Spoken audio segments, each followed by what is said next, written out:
सन्मानयोग गुरु निवाजी साध संगत जीओ। आप जी सारे नाई भाई सतगुरु जी दी परम पवित्र हजूरी अंदर सज बैठे हो। आप जी ने बड़े प्यार नाल गुरबाणी कीर्तन सरवण किया है। आओ हुण अपनियां मनोबिरतियां धन सतगुरु श्री गुरु अर्जन देव साहिब महाराज उन्हां दी शहादत के संबंध विच जोड़न की कोशिश करिए। पिछले ऐतवार आपां सतगुरु जी की पावन शहादत ते गलबात कर रहे सी, जिस विच आपां ये 4 पॉइंट लए सन। जिहड़े पहले 2 पॉइंट्स ने उन्हां ते आपां गलबात कर लई सी। जिवें गुरु जी फरमाउंदे सन कि एका निरभव बात सुनी, सो सुखिया सो सदा सुहेला, जो गुर मिल गाए गुनी। ये बचन आपां समझिया सी कि मनुख जिहड़ा परमात्मा दे गुण गायन करदा है वो सदा सुखी ते सुहेला रहिंदा है। ਉਹਦੇ मन विचों हर प्रकार का डर जिहड़ा है वो खत्म हो जाता है। इस तो अगे आपां शहादत के कारण समझे सन। आपां ये गल समझी सी कि मुख रूप विच जो शहादत के कारण हैं उन्हां विचों जहांगीर एक है मूल रूप विच। बाकी जिन्ने भी कारण ने वो इस शहादत के सहायक हैं, सहायक कारण हैं। सो असीं गल करदे करदे अखौती भगतां ते पहुँच गए सां कि ये भगत भी अपनी अपनी बाणी लैके गुरु अर्जन देव महाराज जी दे कोल पहुँचे सन ते बेनती कीती सी कि पातशाह साडी बाणी भी तुसीं अपने साध ग्रंथ दे विच अंकित करो। गुरु साहब जी ने आख्या सी भाई तुसीं अपनी बाणी सानूं सुनाओ, जे दर्ज करन दे योग होई ते असीं जरूर करांगे, जे दर्ज करन दे योग ना होई ते फिर नहीं कर पावांगे। ये जिहड़ा कान्हा भगत है ये इन्हां 4 भगतां विचों मुखी भगत है, जिहड़ा बाकी दे तिन्नां नूं लैके गुरु साहब दे कोल पहुंचिया सी। जदों ये अगे वधिया ते गुरु जी ने आख्या भाई तू अपनी बाणी सुना। इन्हें बाणी जिहड़ी सुनाई है वो तुहाडे सामने है। ये कहंदा ओही रे मैं ओही रे, जाको वेद पुराना गावें, खोजत खोज न कोई रे। ਉਹਦਾ ਭਾਵ ਸੀ कि मैं परमात्मा हाँ, जिसकी खोज सारे वेद पुराण करते ने, लेकिन उसनूं खोज नहीं सके। मैं ओहो ही हाँ। गुरु साहब ने वेख्या कि इहदी बाणी विचों हंकार झलकदा है। भावें असीं सारे ओहो ही हाँ, साडे विच ते परमात्मा विच कोई फर्क नहीं, लेकिन वो आत्मक तौर पर है। कहो कबीर राम की अंश, जिहड़ी आत्मा है साडी वो परमात्मा का रूप है, परमात्मा की अंश है। लेकिन जे असीं अपने आप को इस बिना ते परमात्मा ही आखना शुरू कर दईए कि वो किसी तरह भी ठीक नहीं बैठता, क्योंकि परमात्मा गुण स्वरूप है ਤੇ ਸਾਡੇ ਵਿੱਚ ਦੁਨੀਆ ਭਰ ਦੇ ਔਗਣ ਭਰੇ ਪਏ ਨੇ। ਇਸ ਲਈ ਅਸੀਂ ਕਦੀ ਆਪਣੇ ਆਪ ਨੂੰ ਪਰਮਾਤਮਾ ਨਹੀਂ ਅਖਵਾ ਸਕਦੇ। ਪਰ ਭਗਤ ਕਾਨ੍ਹਾ ਜੀ ਇਹ ਕਹਿ ਰਹੇ ਸਨ ਕਿ ਮੈਂ ਬਸ ਪਰਮਾਤਮਾ ਹੀ ਹਾਂ। ਅੱਗੇ ਵਾਰੀ ਆਈ ਛੱਜੂ ਦੀ। ਛੱਜੂ ਆਖਣ ਲੱਗਾ, ਕਾਗਦ ਸੰਧੀ ਪੁਤਲੀ, ਆਓ ਨਾ ਤਿਰੀਆ ਨਿਹਾਰ, ਯੋਂ ਹੀ ਮਾਰ ਲਿਜਾਵਸੀ ਜਥਾ ਬਲੋਚਨ ਧਾਰ। ਇੱਥੇ ਧਾਰ ਦਾ ਮਤਲਬ ਹੈ ਧਾੜ, ਜਿਵੇਂ ਧਾੜ ਵੀ ਆਉਂਦੇ ਸਨ ਤੇ ਉਹ ਲੁੱਟ ਖਸੁੱਟ ਕਰਕੇ ਨਿਕਲ ਜਾਂਦੇ ਸਨ। ਇਸੇ ਤਰ੍ਹਾਂ ਭਗਤ ਛੱਜੂ ਜੀ ਆਖਦੇ ਨੇ, ਕਾਗਦ ਸੰਧੀ ਪੁਤਲੀ, ਤਉ ਨਾ ਤਿਰੀਆ ਨਿਹਾਰ। ਤਿਰੀਆ ਦਾ ਮਤਲਬ ਹੈ ਔਰਤ। ਔਰਤ ਭਾਵੇਂ ਕਾਗਜ਼ਾਂ ਦੀ ਬਣੀ ਹੋਵੇ, ਯਾਨੀ ਇੱਕ ਪੁਤਲੀ ਬਣਾ ਕੇ ਖੜੀ ਕੀਤੀ ਹੋਵੇ, ਉਹਦੇ ਵੱਲ ਵੀ ਨਹੀਂ ਵੇਖਣਾ ਚਾਹੀਦਾ। ਇਹ ਔਰਤ ਸਾਨੂੰ ਇਸ ਤਰ੍ਹਾਂ ਮਾਰੇਗੀ ਜਿਵੇਂ ਬਲੋਚਾਂ ਦੀ ਧਾੜ ਸਾਨੂੰ ਲੁੱਟ ਖਸੁੱਟ ਕੇ ਲੈ ਜਾਂਦੀ ਹੈ। ਗੁਰੂ ਸਾਹਿਬ ਨੇ ਆਖਿਆ, ਭਾਈ ਛੱਜੂ, ਤੂੰ ਮੈਨੂੰ ਇਹ ਗੱਲ ਦੱਸ, ਜਿਸ ਔਰਤ ਨੂੰ ਤੂੰ ਇੰਨਾ ਮਾੜਾ ਆਖ ਰਿਹਾ ਹੈ ਕਿ ਉਹ ਸਾਨੂੰ ਲੁੱਟ ਕੇ ਲੈ ਜਾਏਗੀ, ਕਦੀ ਤੂੰ ਸੋਚਿਆ ਏ ਕਿ ਇਸ ਔਰਤ ਵਿੱਚ ਤੇਰੀ ਮਾਂ ਵੀ ਸ਼ਾਮਲ ਹੈ, ਇਹਨਾਂ ਔਰਤਾਂ ਵਿੱਚ ਤੇਰੀ ਭੈਣ ਵੀ ਸ਼ਾਮਲ ਹੈ। ਜੇ ਤੂੰ ਗ੍ਰਸਤੀ ਹੋਵੇਂ ਤੇ ਇਹਨਾਂ ਔਰਤਾਂ ਵਿੱਚ ਤੇਰੀ ਧੀ ਵੀ ਸ਼ਾਮਲ ਹੋਏਗੀ। ਤੂੰ ਇਹ ਗੱਲ ਕਿਸ ਤਰ੍ਹਾਂ ਕਹਿ ਸਕਦਾ ਹੈ? ਸੋ ਇਹਦੀ ਬਾਣੀ ਵੀ ਯਾਨੀ ਆਦਿ ਬੀੜ ਦੇ ਵਿੱਚ ਦਰਜ ਕਰਨ ਦੇ ਯੋਗ ਨਾ ਪਾਈ ਗਈ। ਅੱਗੇ ਵਾਰੀ ਆਈ ਪੀਲੋ ਦੀ। ਪੀਲੋ ਨੇ ਆਪਣੇ ਬਚਨ ਸੁਣਾਏ, ਅਸਾਂ ਨਾਲੋਂ ਸੇ ਭਲੇ, ਜੋ ਜੰਮਦਿਆਂ ਹੀ ਮੂਏ, ਚਿੱਕੜ ਪਾਮ ਨਾ ਡੋਬਿਆ ਨਾ ਆਲੂਦ ਪਏ। ਪੀਲੋ ਆਖਣ ਲੱਗਾ ਕਿ ਸਾਡੇ ਨਾਲੋਂ ਤੇ ਉਹ ਲੋਕ ਚੰਗੇ ਨੇ ਜਿਹੜੇ ਜਨਮ ਲੈਂਦਿਆਂ ਹੀ ਮਰ ਗਏ ਹਨ। ਉਹ ਇਸ ਸੰਸਾਰ ਨੂੰ ਇੱਕ ਚਿੱਕੜ ਦੱਸ ਰਿਹਾ ਹੈ। ਚਿੱਕੜ ਪਾਮ ਨਾ ਡੋਬਿਆ ਨਾ ਆਲੂਦ ਪਏ। ਆਲੂਦ ਦਾ ਮਤਲਬ ਹੁੰਦਾ ਮੈਲੇ ਹੋਣਾ, ਗੰਦੇ ਹੋਣਾ।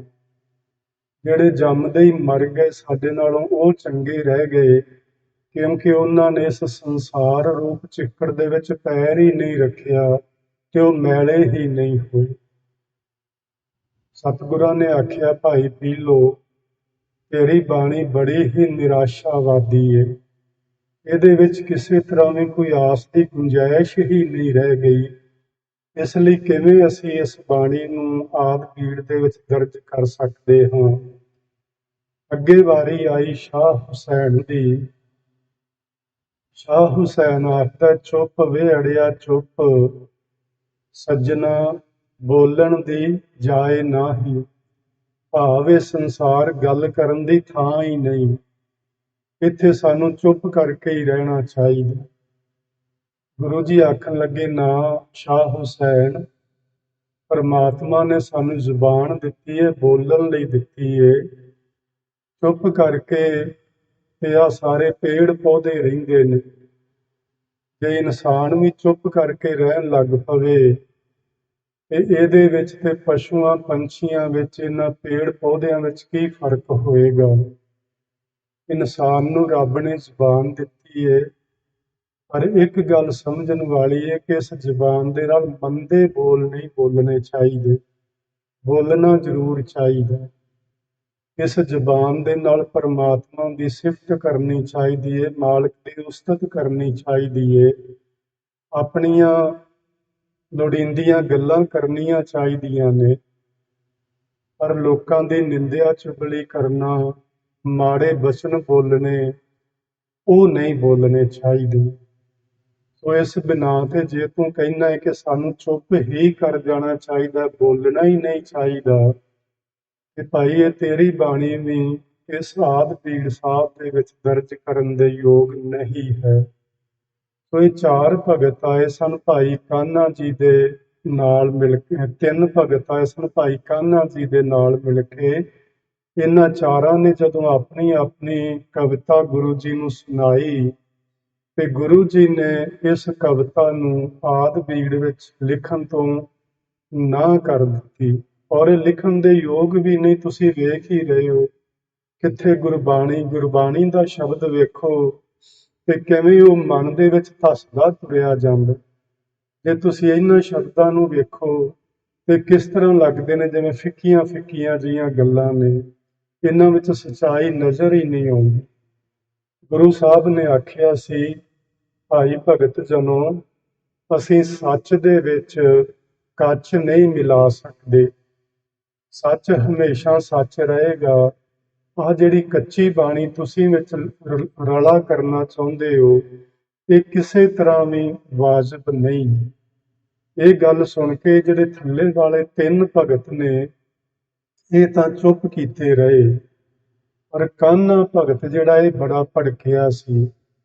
ਸ਼ਾਇਦ ਤੁਹਾਨੂੰ ਪਤਾ ਹੋਵੇਗਾ, ਇਹ ਜਿਹੜਾ ਕਾਨ੍ਹਾ ਭਗਤ ਇਹ ਲਾਹੌਰ ਦਾ ਰਹਿਣ ਵਾਲਾ ਹੈ, ਬਾਕੀ ਵੀ ਇਸ ਇਲਾਕੇ ਦੇ ਹੀ ਨੇ, ਲੇਕਿਨ ਇਹ ਕਾਨ੍ਹਾ ਭਗਤ ਜਿਹੜਾ ਚੰਦੂ ਹੈ, ਜਦੋਂ ਅਸੀਂ ਉੱਤੇ ਸਮਝ ਆਏ ਹਾਂ ਪਹਿਲੀ ਕਥਾ ਵਿੱਚ, ਇਹ ਚੰਦੂ ਦਾ ਕਜ਼ਨ ਹੈ, ਉਹਦਾ ਚਾਚੇ ਦਾ ਪੁੱਤ ਭਰਾ ਲੱਗਦਾ ਹੈ।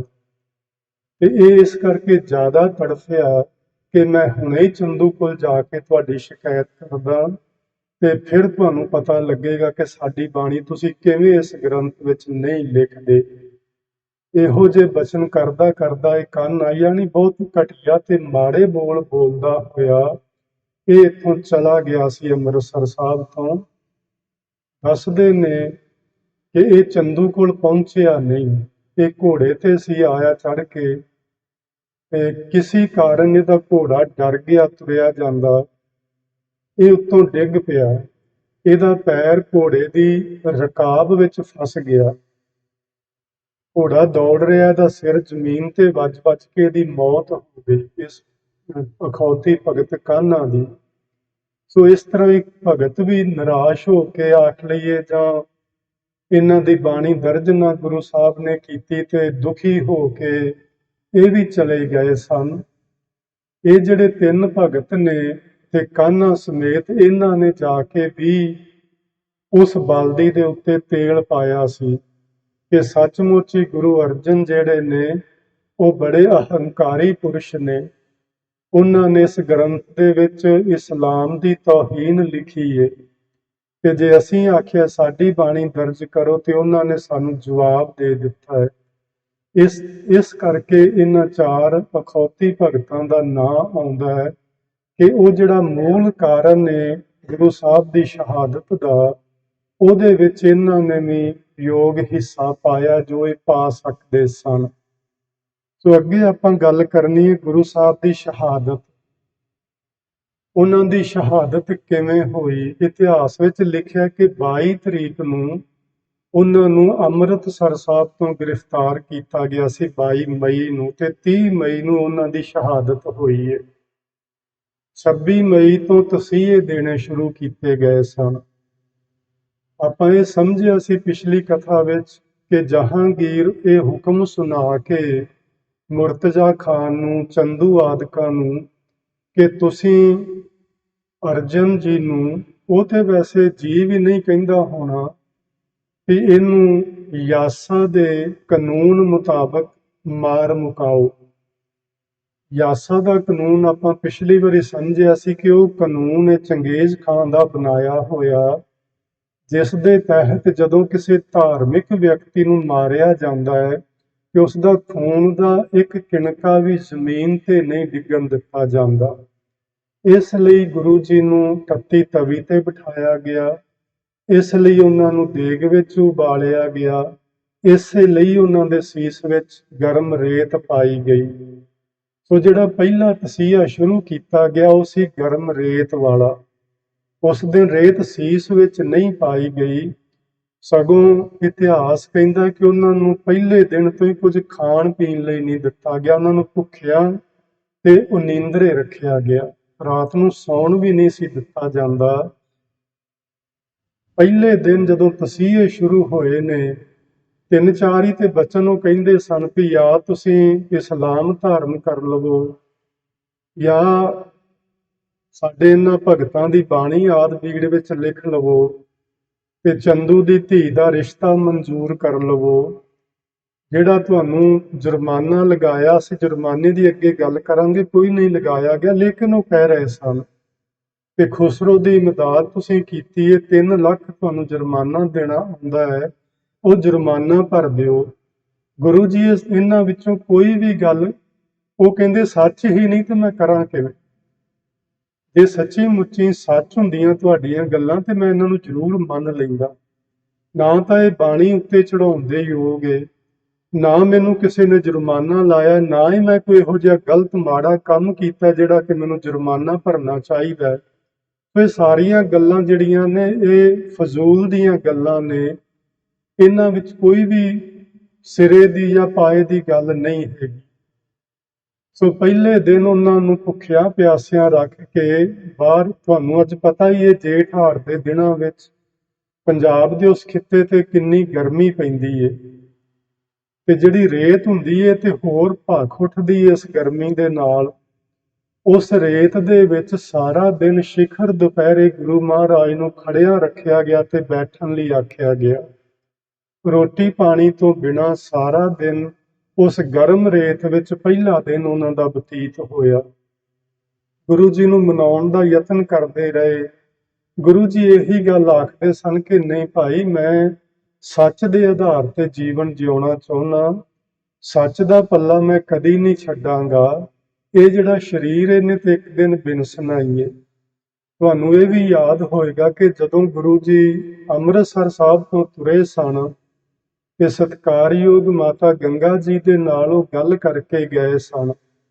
ਉਹਨਾਂ ਨੇ ਆਖਿਆ ਸੀ ਕਿ ਸਰੀਰ ਦਾ ਮੋਹ ਨਹੀਂ ਕਰਨਾ, ਇਹ ਸਰੀਰ ਬਿਨਸਨਹਾਰ ਏ, ਇਹ ਸਦਾ ਕਿਸੇ ਦਾ ਕਦੇ ਵੀ ਨਹੀਂ ਰਿਹਾ।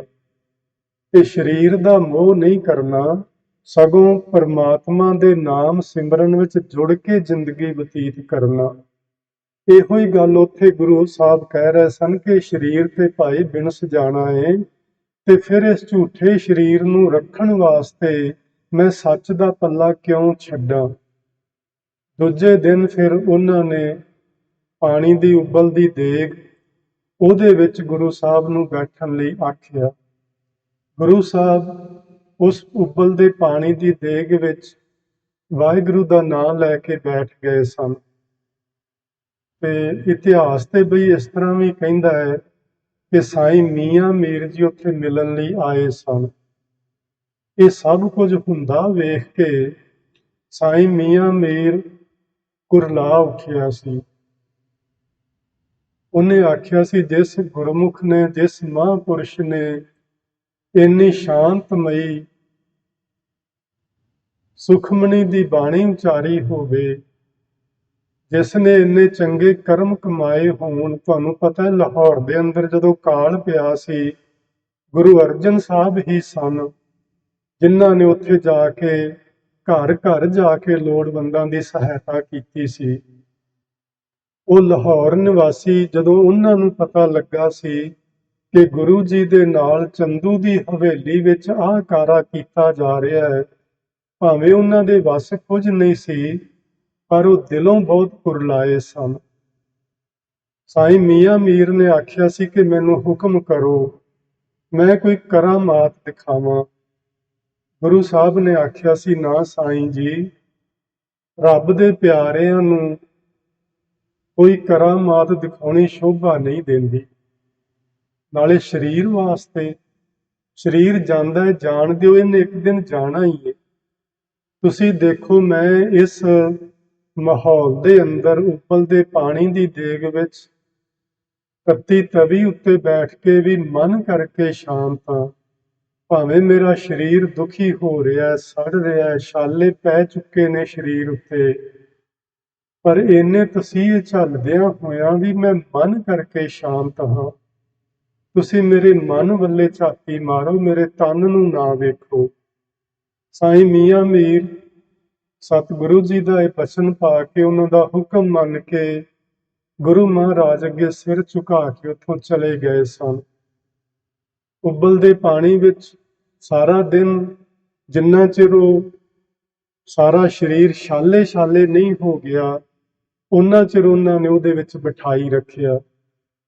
ਅਗਲਾ ਦਿਨ ਆਇਆ, ਤੀਸਰਾ ਦਿਨ।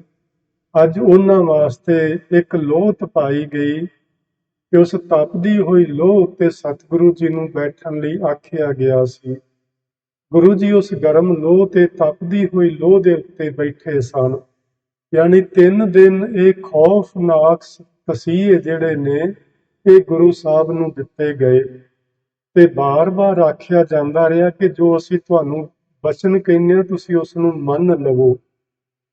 ਗੁਰੂ ਜੀ ਬਸ ਇੱਕੋ ਹੀ ਗੱਲ ਕਹਿੰਦੇ ਸਨ, ਤੇਰਾ ਕੀਆ ਮੀਠਾ ਲੱਗੈ, ਹਰ ਨਾਮ ਪਦਾਰਥ ਨਾਨਕ ਮੰਗੈ। ਮੈਂ ਤੇ ਉਸ ਪਰਮਾਤਮਾ ਦੇ ਨਾਮ ਦੀ ਯਾਚਨਾ ਕਰਦਾ ਹਾਂ ਕਿ ਮੈਨੂੰ ਪਰਮਾਤਮਾ ਦਾ ਨਾਮ ਕਦੇ ਨਾ ਵਿਸਰੇ। ਇਹ ਸਰੀਰ ਨੇ ਤੇ ਅੱਜ ਜਾਂ ਕੱਲ ਜਾਣਾ ਹੀ ਏ, ਚਲਾ ਜਾਏ। ਚੌਥਾ ਦਿਨ ਆਇਆ ਸੀ ਕਿ ਗੁਰੂ ਜੀ ਨੂੰ ਰਾਵੀ ਦੇ ਠੰਡੇ ਪਾਣੀ ਵਿੱਚ ਉਹਨਾਂ ਨੇ ਲਿਜਾਣਾ ਚਾਹਿਆ ਸੀ। ਤੁਹਾਨੂੰ ਇਹ ਯਾਦ ਹੋਏਗਾ ਕਿ ਜਦੋਂ ਇਸ ਤਰ੍ਹਾਂ ਸਰੀਰ ਸੜ ਗਿਆ ਹੋਵੇ, ਉਹਦੇ ਉੱਤੇ ਸਾਰੇ ਸਰੀਰ ਤੇ ਛਾਲੇ ਹੀ ਛਾਲੇ ਹੋ ਗਏ ਹੋਣ ਤੇ ਉਸ ਨੂੰ ਠੰਡੇ ਪਾਣੀ ਵਿੱਚ ਪਾਇਆ ਜਾਏ ਤੇ ਤਕਲੀਫ ਹੋਰ ਵਧੇਰੇ ਹੁੰਦੀ ਏ। ਇੱਕ ਦੋ ਇਤਿਹਾਸਕਾਰਾਂ ਨੇ ਲਿਖਿਆ ਕਿ ਗੁਰੂ ਜੀ ਨੇ ਆਖਿਆ ਸੀ ਕਿ ਮੈਂ ਇਸ਼ਨਾਨ ਕਰਨਾ ਚਾਹੁੰਦਾ, ਪਰ ਅਸੀਂ ਸਮਝ ਸਕਦੇ ਹਾਂ ਕਿ ਇਹ ਗੱਲ ਨਿਰਮੂਲ ਜਾਪਦੀ ਏ। ਇਸ ਢੰਗ ਨਾਲ ਸਰੀਰ ਕਿਸੇ ਮਨੁੱਖ ਦਾ ਸੜ ਗਿਆ ਹੋਵੇ ਕਿ ਉਹ ਕਦੇ ਵੀ ਠੰਡਾ ਪਾਣੀ ਉੱਤੇ ਪਾਉਣ ਨੂੰ ਨਹੀਂ ਹਾਮੀ ਭਰਦਾ। ਗੁਰੂ ਜੀ ਨੂੰ ਹੋਰ ਤਸੀਹੇ ਦੇਣ ਵਾਸਤੇ ਰਾਵੀ ਦੇ ਠੰਡੇ ਪਾਣੀ ਵਿੱਚ ਲੈ ਜਾਇਆ ਗਿਆ ਤੇ ਉੱਥੇ ਉਹਨਾਂ ਨੇ ਗੁਰੂ ਜੀ ਦੇ ਹੱਥ ਤੇ ਪੈਰ ਬੰਨੇ ਹੋਏ ਸਨ। ਉਸ ਤਰ੍ਹਾਂ ਬੰਨਿਆ ਹੋਇਆਂ ਨੂੰ ਹੀ ਉਹਨਾਂ ਨੇ ਰਾਵੀ ਦੇ ਉਸ ਵਗਦੇ ਪਾਣੀ ਦੇ ਵਿੱਚ ਛੱਡ ਦਿੱਤਾ ਤੇ ਗੁਰੂ ਜੀ ਦਾ ਸਰੀਰ ਨਿਢਾਲ ਹੋ ਚੁੱਕਾ ਸੀ, ਨਾਲੇ ਬੱਝੇ ਹੋਏ ਸਨ ਤੇ ਉਸ ਰਾਵੀ ਦੀ ਭੇਟ ਚੜ ਗਏ। ਗੁਰੂ ਸਾਹਿਬ ਬਸ ਇਹ ਉਹਨਾਂ ਦੀ ਸ਼ਹਾਦਤ ਹੈ ਜਿਹੜੀ ਅਤ ਦਰਦਨਾਕ ਹੈ। ਔਰ ਇਹਨਾਂ ਲੋਕਾਂ ਨੇ ਇੰਨੇ ਘਿਨਾਉਣੇ ਇਹ ਤਸੀਹੇ ਦਿੱਤੇ ਨੇ ਜਿਹੜੇ ਕਿ ਬੜੇ ਹੀ ਅਣਮਨੁੱਖੀ ਜਾਪਦੇ ਨੇ, ਜਾਪਦੇ ਕੀ ਹਨ। ਸੋ ਇਹੋ ਜਿਹੇ ਤਸੀਹੇ ਦੇ ਕੇ ਸਤਿਗੁਰੂ ਗੁਰੂ ਅਰਜਨ ਦੇਵ ਮਹਾਰਾਜ ਜੀ ਨੂੰ ਸ਼ਹੀਦ ਕੀਤਾ ਗਿਆ। ਸ਼ਹੀਦ ਜਦੋਂ ਕੀਤਾ ਗਿਆ ਆਪਾਂ ਸਮਝਿਆ ਕਿ 26 ਤਰੀਕ ਨੂੰ ਤਸੀਹੇ ਦੇਣੇ ਸ਼ੁਰੂ ਕੀਤੇ ਸਨ ਤੇ 30 ਤਰੀਕ ਨੂੰ ਰਾਵੀ ਦਰਿਆ ਦੇ ਵਿੱਚ ਉਹਨਾਂ ਦੇ ਸਰੀਰ ਨੂੰ ਵਹਾ ਦਿੱਤਾ ਗਿਆ ਸੀ। ਉਸ ਦਿਨ ਜੇਠ ਸੁਦੀ 4 ਤਰੀਕ ਸੀ, 2 ਹਾੜ ਸੀ ਤੇ ਸੰਮਤ 1663 ਸੀ।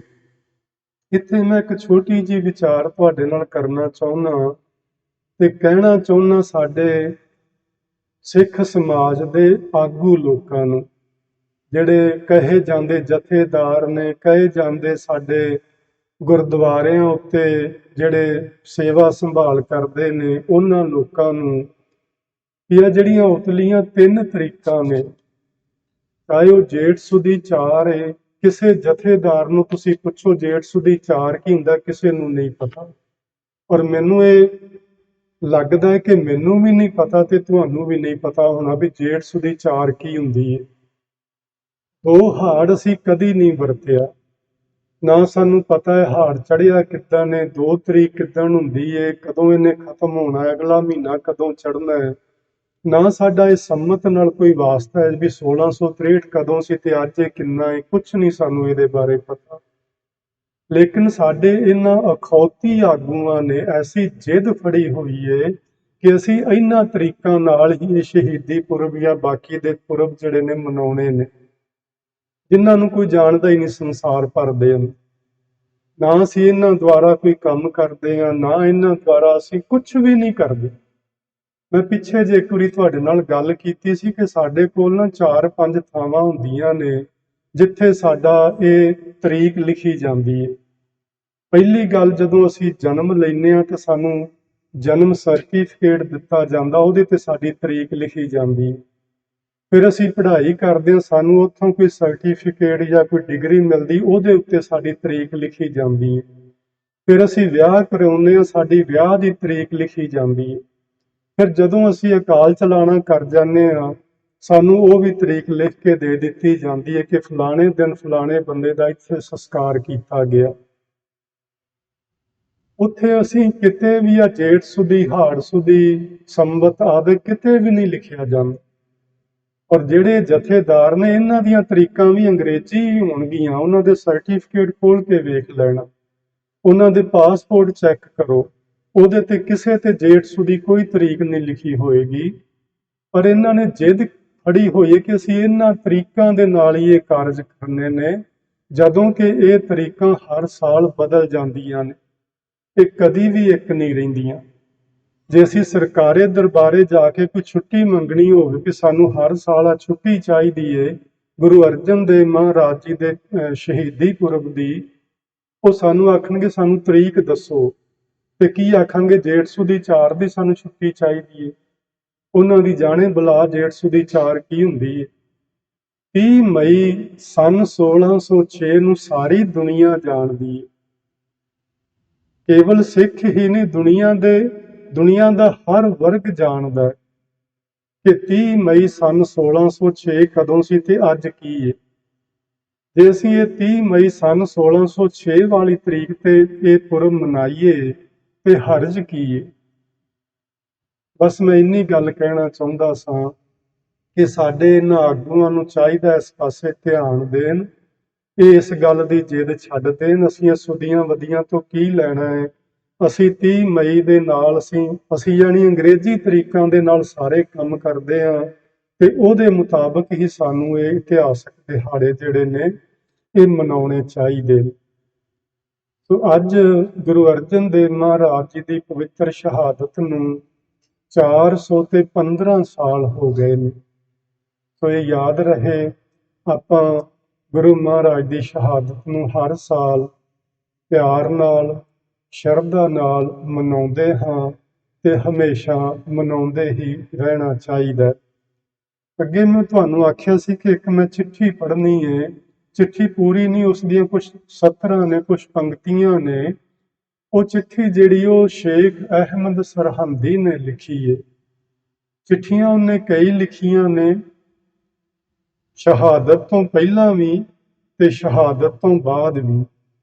ਇਹ ਜਿਹੜੀ ਚਿੱਠੀ ਹੈ ਸ਼ਹਾਦਤ ਤੋਂ ਪਹਿਲਾਂ ਦੀ ਚਿੱਠੀ, ਬਾਅਦ ਦੀ ਚਿੱਠੀ ਹੈ, ਜਿਸ ਵਿੱਚ ਸ਼ੇਖ ਅਹਿਮਦ ਸਰਹੰਦੀ ਸ਼ੇਖ ਬੁਖਾਰੀ ਨੂੰ, ਜਿਸ ਨੂੰ ਬਾਅਦ ਵਿੱਚ ਮੁਰਤਜ਼ਾ ਖਾਨ ਦਾ ਰੁਤਬਾ ਦਿੱਤਾ ਗਿਆ ਸੀ, ਉਸ ਨੂੰ ਇਹ ਚਿੱਠੀ ਲਿਖੀ ਸੀ। ਉਹਦੇ ਵਿੱਚ ਲਿਖਦਾ, ਇਹਨਾਂ ਦਿਨਾਂ ਵਿੱਚ ਹੀ ਜੋ ਗੋਇੰਦਵਾਲ ਦੇ ਭ੍ਰਿਸ਼ਟੇ ਹੋਏ ਕਾਫਰ ਨੂੰ ਕਤਲ ਕਰ ਦਿੱਤਾ ਗਿਆ ਹੈ। ਇਹ ਗੁਰੂ ਅਰਜਨ ਦੇਵ ਮਹਾਰਾਜ ਲਈ ਇਹ ਬਚਨ ਵਰਤਦਾ ਪਿਆ ਸ਼ੇਖ ਅਹਿਮਦ ਸਰਹੰਦੀ। ਫਿਰ ਅੱਗੇ ਉਹ ਲਿਖਦਾ, ਇਹ ਬੜੀ ਸ਼ੁਭ ਘਟਨਾ ਹੋਈ ਹੈ ਅਤੇ ਇਸ ਨਾਲ ਹਿੰਦੂਆਂ ਨੂੰ ਇੱਕ ਵੱਡੀ ਸ਼ਿਕਸਤ ਹੋਈ ਹੈ। ਸ਼ਿਕਸਤ ਦਾ ਮਤਲਬ ਹੈ ਹਾਰ ਹੋਣਾ। ਇਹਨਾਂ ਹਿੰਦੂਆਂ ਨੂੰ ਇਹ ਬਹੁਤ ਵੱਡੀ ਇੱਕ ਹਾਰ ਹੋਈ ਹੈ ਕਿ ਅਸੀਂ ਗੁਰੂ ਅਰਜਨ ਦੇਵ ਮਹਾਰਾਜ ਜੀ ਨੂੰ, ਜਿਸ ਨੂੰ ਉਹ ਕਾਫਰ ਕਹਿ ਰਿਹਾ ਹੈ, ਉਸ ਨੂੰ ਕਤਲ ਕਰ ਦਿੱਤਾ ਹੈ। ਇਸ ਨੇ ਜਿਹੜੀਆਂ ਸ਼ਹਾਦਤ ਤੋਂ ਪਹਿਲਾਂ ਚਿੱਠੀਆਂ ਲਿਖੀਆਂ ਨੇ, ਉਹਨਾਂ ਵਿੱਚ ਇਹ ਬਾਰ-ਬਾਰ ਲਿਖਦਾ ਕਿ ਜੇ ਗੁਰੂ ਅਰਜਨ ਦੇਵ ਰਹੇ ਤੇ ਇਹਨਾਂ ਤੋਂ ਇਸਲਾਮ ਨੂੰ ਖਤਰਾ ਹੈ, ਕਿਉਂਕਿ ਬਹੁਤ ਸਾਰੇ ਮੁਸਲਮਾਨ ਤੇ ਬਹੁਤ ਸਾਰੇ ਹਿੰਦੂ ਲੋਕ ਉਹ ਗੁਰੂ ਅਰਜਨ ਦੇਵ ਜੀ ਦੀ ਸ਼ਰਨ ਵਿੱਚ ਆਉਂਦੇ ਨੇ ਤੇ ਗੁਰੂ ਨਾਨਕ ਦੇ ਇਸ ਸਿੱਖੀ ਮਾਰਗ ਨੂੰ ਅਪਣਾਉਂਦੇ ਨੇ। ਇਹ ਮਾਰਗ ਸਾਡੇ ਇਸਲਾਮ ਲਈ ਖਤਰਾ ਹੈ ਜਾਂ ਸਾਡੇ ਰਸਤੇ ਵਿੱਚ ਇੱਕ ਵੱਡੀ ਰੁਕਾਵਟ ਹੈ। ਇਸ ਰੁਕਾਵਟ ਨੂੰ ਪਰੇ ਕਰਨਾ ਚਾਹੀਦਾ ਹੈ। ਇਹ ਬਾਰ-ਬਾਰ ਲਿਖਦਾ ਹੈ ਆਪਣੀਆਂ ਚਿੱਠੀਆਂ ਵਿੱਚ। ਆ ਜਿਹੜੀ ਬਾਅਦ ਵਿੱਚ ਉਹਨੇ ਚਿੱਠੀ ਲਿਖੀ ਹੈ, ਇਹਦੇ ਵਿੱਚ ਉਹਨੇ ਇਸ ਘਟਨਾ ਨੂੰ ਬੜੀ ਸ਼ੁਭ ਘਟਨਾ ਦੱਸਿਆ। ਅੱਗੇ ਕਹਿੰਦਾ, ਉਸ ਨੂੰ ਯਾਨੀ ਗੁਰੂ ਅਰਜਨ ਦੇਵ ਜੀ ਨੂੰ ਕਿਸੇ ਕਾਰਨ ਅਤੇ ਬਹਾਨੇ ਨਾਲ ਵੀ ਮਾਰ ਸੁੱਟਣ ਨਾਲ ਕਾਫਰਾਂ ਦੀ ਬੜੀ ਹਾਨੀ ਹੋਈ ਹੈ।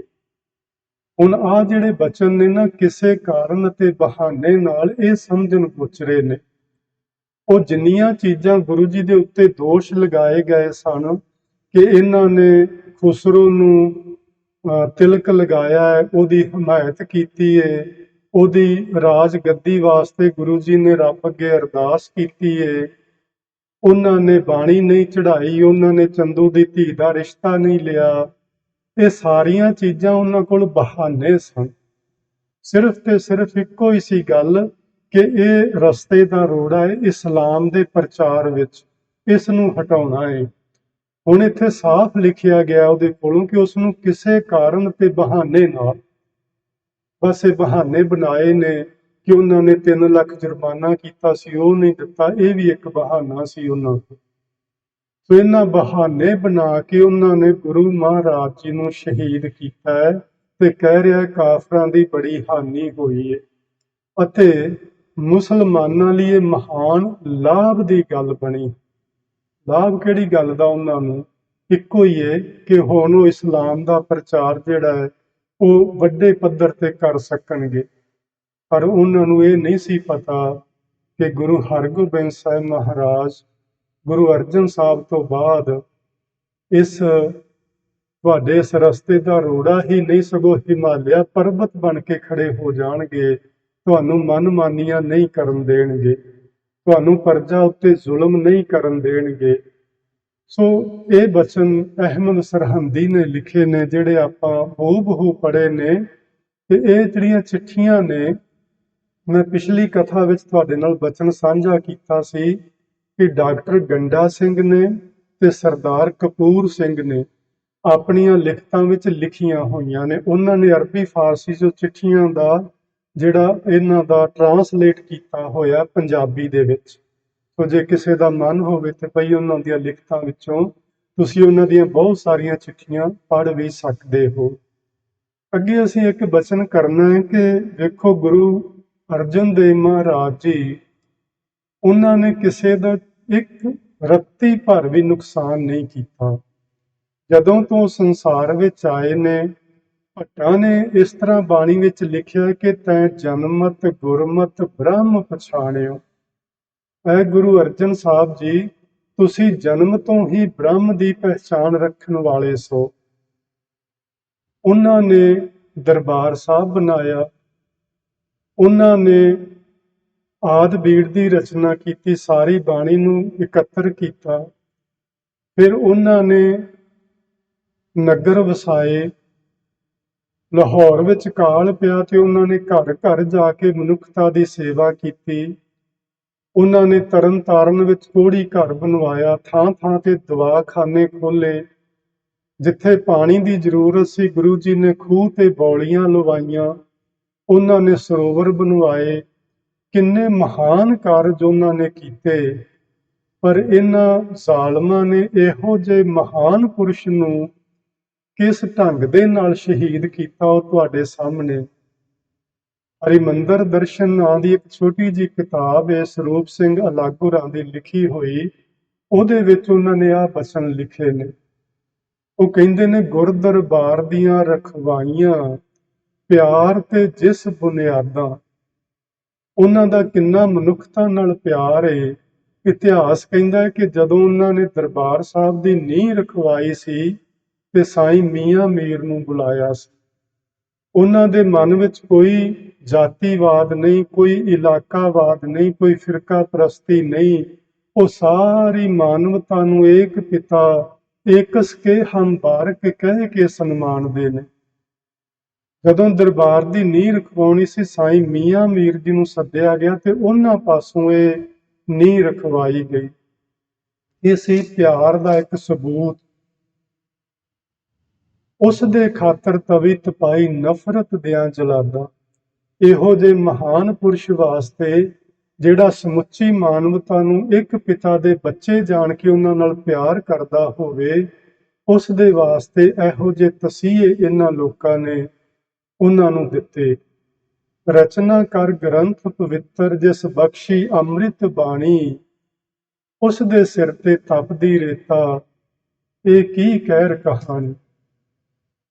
ਜਿਸ ਗੁਰੂ ਮਹਾਰਾਜ ਨੇ ਨਾ ਮੁਸਲਮਾਨ ਵੇਖਿਆ, ਨਾ ਹਿੰਦੂ ਵੇਖਿਆ, ਨਾ ਪੀਰ ਵੇਖਿਆ, ਨਾ ਫਕੀਰ ਵੇਖਿਆ, ਨਾ ਭਗਤ ਵੇਖਿਆ, ਜਿਹਦੀ ਬਾਣੀ ਸੱਚ ਦੇ ਆਧਾਰ ਤੇ ਪੂਰੀ ਉਤਰਦੀ ਸੀ, ਉਸ ਦੀ ਬਾਣੀ ਨੂੰ ਉਹਨਾਂ ਨੇ ਆਦਿ ਬੀੜ ਸਾਹਿਬ ਦੇ ਵਿੱਚ ਦਰਜ ਕਰ ਲਿਆ। ਉੱਥੇ ਸੂਫੀ ਸ਼ੇਖ ਫਰੀਦ ਬੈਠੇ ਹੋਏ ਨੇ। ਉੱਥੇ ਪੰਡਿਤ ਰਾਮਾਨੰਦ ਬੈਠੇ ਹੋਏ ਨੇ, ਉੱਥੇ ਜੁਲਾਹਾ ਕਬੀਰ ਬੈਠਾ ਹੋਇਆ ਹੈ, ਜਿਨ੍ਹਾਂ ਨੂੰ ਲੋਕ ਸ਼ੂਦਰ ਸ਼ੂਦਰ ਕਹਿ ਕੇ ਧੱਕੇ ਮਾਰਦੇ ਸਨ। ਉੱਥੇ ਚਮਾਰ ਭਗਤ ਰਵਿਦਾਸ ਜੀ ਬੈਠੇ ਹੋਏ ਨੇ, ਉੱਥੇ ਭਗਤ ਨਾਮਦੇਵ ਜੀ ਨੇ, ਜਿਨ੍ਹਾਂ ਨੂੰ ਧੱਕੇ ਮਾਰ ਕੇ ਮੰਦਿਰ ਚੋਂ ਬਾਹਰ ਕੱਢ ਦਿੱਤਾ ਗਿਆ ਸੀ। ਸੋ ਜਦੋਂ ਆਪਾਂ ਇਹ ਸਾਰੀਆਂ ਚੀਜ਼ਾਂ ਵੇਖਾਂਗੇ ਤੇ ਸਮਝ ਪੈ ਜਾਏਗੀ ਕਿ ਗੁਰੂ ਅਰਜਨ ਦੇਵ ਮਹਾਰਾਜ ਮਨੁੱਖਤਾ ਨੂੰ ਕਿੰਨਾ ਪਿਆਰ ਕਰਦੇ ਸਨ। ਉਹਨਾਂ ਦੇ ਮਨ ਵਿੱਚ ਕੋਈ ਜਾਤੀਵਾਦ ਦਾ ਭੇਦਭਾਵ ਬਿਲਕੁਲ ਹੀ ਨਹੀਂ ਸੀ। ਉਹਨਾਂ ਨੇ ਇਸ ਮਹਾਨ ਪਵਿੱਤਰ ਗ੍ਰੰਥ ਦੀ ਰਚਨਾ ਕੀਤੀ। ਇਹ ਜਿਹੜੀ ਉਹਨਾਂ ਮਹਾਂਪੁਰਸ਼ਾਂ ਦੀ ਅੰਮ੍ਰਿਤ ਬਾਣੀ ਸੀ, ਜਿਹਦੇ ਵਿੱਚ 15 ਭਗਤਾਂ ਦੀ ਬਾਣੀ, 11 ਭੱਟਾਂ ਦੀ ਬਾਣੀ, 3 ਗੁਰਸਿੱਖਾਂ ਦੀ ਬਾਣੀ, 6 ਗੁਰੂ ਸਾਹਿਬ ਦੀ ਬਾਣੀ, ਇਸ ਤਰ੍ਹਾਂ ਉਹਨਾਂ ਨੇ ਸੰਭਾਲ ਦਿੱਤੀ ਕਿ ਜੁਗੋ ਜੁਗ ਅਟਲ ਸਰੂਪ ਬਣਾ ਦਿੱਤਾ। ਜੇਕਰ ਇਹ ਕਾਰਜ ਨਾ ਕੀਤਾ ਹੁੰਦਾ ਤੇ ਅੱਜ ਸਾਨੂੰ ਇਹ ਬਾਣੀ ਲੱਭਿਆ ਵੀ ਨਹੀਂ ਸੀ ਲੱਭਣੀ। ਇਹ ਗੁਰੂ ਅਰਜਨ ਦੇਵ ਮਹਾਰਾਜ ਜੀ ਦੀ ਇਸ ਸੰਸਾਰ ਦੇ ਉੱਤੇ ਬੜੀ ਮਹਾਨ ਕਿਰਪਾ ਆਖਾਂਗਾ। ਉਹਨਾਂ ਦਾ ਇੱਕ ਵੱਡਾ ਅਹਿਸਾਨ ਹੈ ਸਾਡੇ ਉੱਤੇ ਕਿ ਉਹਨਾਂ ਨੇ ਇਸ ਤਰ੍ਹਾਂ 35 ਮਹਾਂਪੁਰਸ਼ਾਂ ਦੀ ਪਵਿੱਤਰ ਬਾਣੀ ਨੂੰ ਇਕੱਠਿਆਂ ਕਰਕੇ ਸਾਡੇ ਤੱਕ ਪਹੁੰਚਾਇਆ ਤੇ ਸਦਾ ਸਦਾ ਲਈ ਉਸ ਨੂੰ ਸੁਰੱਖਿਅਤ ਕਰ ਦਿੱਤਾ।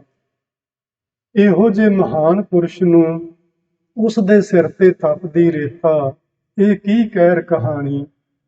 ਆਪ ਜਰਾ ਸੋਚ ਕੇ ਵੇਖੋ ਕਿ ਇਹੋ ਜਿਹੇ ਕਿਸੇ ਮਹਾਂਪੁਰਸ਼ ਨੂੰ ਇਹੋ ਜਿਹੇ ਤਸੀਹੇ ਦੇ ਕੇ ਜੇ ਕੋਈ ਸ਼ਹੀਦ ਕਰਦਾ ਹੈ ਤੇ ਕੀ ਸਮਝਦੇ ਆ ਕਿ ਉਹਨਾਂ ਦੇ ਮਨਾਂ ਵਿੱਚ ਕੋਈ ਪਰਮਾਤਮਾ ਨਾਂ ਦੀ ਚੀਜ਼ ਹੋਏਗੀ?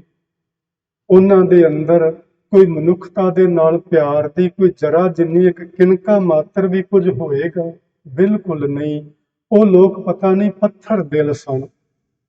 ਗੁਰੂ ਅਰਜਨ ਦੇਵ ਮਹਾਰਾਜ ਜੀ ਨੇ ਤੁਰਨ ਲੱਗਿਆਂ ਇਹ ਬਚਨ ਆਖੇ ਸਨ ਗੁਰੂ ਹਰਗੋਬਿੰਦ ਸਾਹਿਬ ਮਹਾਰਾਜ ਜੀ ਨੂੰ।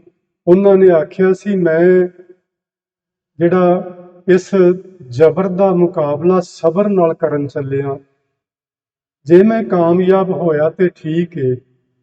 ਵੈਸੇ ਉਹਨਾਂ ਨੇ ਨਾਲ ਇਹ ਵੀ ਗੱਲ ਆਖੀ ਸੀ ਕਿ ਇਹਨਾਂ ਲੋਕਾਂ ਦੇ ਸਾਹਮਣੇ ਆਪਣਾ ਆਪਾ ਸਮਰਪਿਤ ਕਰ ਦੇਣਾ ਇਸ ਤਰ੍ਹਾਂ ਹੋਏਗਾ ਜਿਵੇਂ ਕਿਸੇ ਖੂਨਖਾਰ ਜਾਨਵਰ ਜਾਂ ਸ਼ੇਰ ਦੇ ਸਾਹਮਣੇ ਕੋਈ ਬੰਦਾ ਹਥਿਆਰ ਸੁੱਟ ਕੇ ਬਹਿ ਜੇ ਕਿ ਲੈ ਤੇਰੀ ਕਿਰਪਾ ਦਾ ਹੀ ਪਾਤਰ ਹਾਂ ਮੈਂ, ਜੇ ਉਹ ਤੈਨੂੰ ਚੰਗਾ ਲੱਗਦਾ ਉਹ ਕਰ ਲੈ। ਉਹ ਕਦੀ ਨਹੀਂ ਬਖਸ਼ੇਗਾ। ਇਹਨਾਂ ਲੋਕਾਂ ਦੀ ਜ਼ਮੀਰ ਮਰ ਚੁੱਕੀ ਏ। ਇਹ ਖੂਨਖਾਰ ਜਾਨਵਰ ਬਣ ਚੁੱਕੇ ਨੇ। ਇਹਨਾਂ ਨੂੰ ਨਾ ਕਿਸੇ ਦੀ ਇੱਜ਼ਤ ਦੇ ਸਾਂਝੀਵਾਲ ਰਹੇ, ਨਾ ਕਿਸੇ ਦੇ ਧਨ ਦੇ, ਨਾ ਕਿਸੇ ਦੇ ਅਦਬ ਤੇ ਸਤਿਕਾਰ ਦੇ। ਪਰ ਮੈਂ ਚੱਲਿਆ, ਮੈਂ ਯਤਨ ਕਰਾਂਗਾ ਕਿ ਸਬਰ ਦੇ ਨਾਲ ਇਸ ਜ਼ਬਰ ਦਾ ਮੁਕਾਬਲਾ ਕਰ ਸਕਾਂ, ਪਰ ਲੱਗਦਾ ਨਹੀਂ ਮੈਂ ਕਰ ਪਾਵਾਂਗਾ। ਪਰ ਮੇਰੇ ਤੋਂ ਬਾਅਦ ਤੁਸੀਂ ਸ਼ਸਤਰ ਫੜਨਾ। ਤਾਂ ਹੀ ਨੱਥਾ ਮੱਲ ਤੇ ਅਬਦੁੱਲਾ ਜੀ ਨੇ ਆਖਿਆ ਸੀ, 2 ਤਲਵਾਰੀ ਬੱਧੀਆਂ, ਇੱਕ ਮੀਰੀ ਦੀ, ਇੱਕ ਪੀਰ ਦੀ, ਇੱਕ ਅਜ਼ਮਤ ਦੀ। ਉਹਨਾਂ ਨੇ ਇਹ ਸਾਨੂੰ ਗੱਲ ਸਮਝਾ ਦਿੱਤੀ ਕਿ ਇਹ ਬਚਨ ਗੁਰੂ ਅਰਜਨ ਦੇਵ ਮਹਾਰਾਜ ਹੀ ਕਰਕੇ ਗਏ ਸਨ ਕਿ ਮੇਰੀ ਸ਼ਹਾਦਤ ਤੋਂ ਬਾਅਦ ਸਮਾਂ ਬਦਲ ਜਾਏਗਾ। ਕਿ ਉਹ ਸਮਾਂ ਐਸਾ ਬਦਲਿਆ, ਗੁਰੂ ਹਰਗੋਬਿੰਦ ਸਾਹਿਬ ਮਹਾਰਾਜ ਨੇ 4 ਲੜਾਈਆਂ ਉਸ ਜ਼ੁਲਮ ਦੇ ਖਿਲਾਫ ਲੜੀਆਂ, 4 ਵਿੱਚ ਜਿੱਤ ਹਾਸਲ ਕੀਤੀ। ਤੇ ਆਖਿਰ ਉਹ ਵਕਤ ਆਇਆ ਜਦੋਂ ਗੁਰੂ ਹਰਗੋਬਿੰਦ ਸਾਹਿਬ ਮਹਾਰਾਜ ਜੀ ਦੇ ਪੋਤਰੇ ਸ੍ਰੀ ਗੁਰੂ ਗੋਬਿੰਦ ਸਿੰਘ ਮਹਾਰਾਜ ਜੀ ਨੇ ਯਤਨ ਕਰਕੇ ਉਹਨਾਂ ਮੁਗਲਾਂ ਦੀਆਂ, ਉਹਨਾਂ ਜ਼ਾਲਮਾਂ ਦੀਆਂ ਜੜ੍ਹਾਂ ਇਸ ਹਿੰਦੁਸਤਾਨ ਦੀ ਜ਼ਮੀਨ ਤੋਂ ਪੁੱਟ ਕੇ ਕਿਤੇ ਦੂਰ ਦਰਿਆ ਵਿੱਚ ਸੁੱਟ ਦਿੱਤੀਆਂ। ਉਹ ਦੁਬਾਰਾ ਆਪਣਾ ਮੂੰਹ ਨਾ ਵਿਖਾ ਸਕੇ। ਇਹ ਸੀ ਗੁਰੂ ਅਰਜਨ ਦੇਵ ਮਹਾਰਾਜ ਦੀ ਸ਼ਹਾਦਤ ਦਾ ਕਰਕੇ।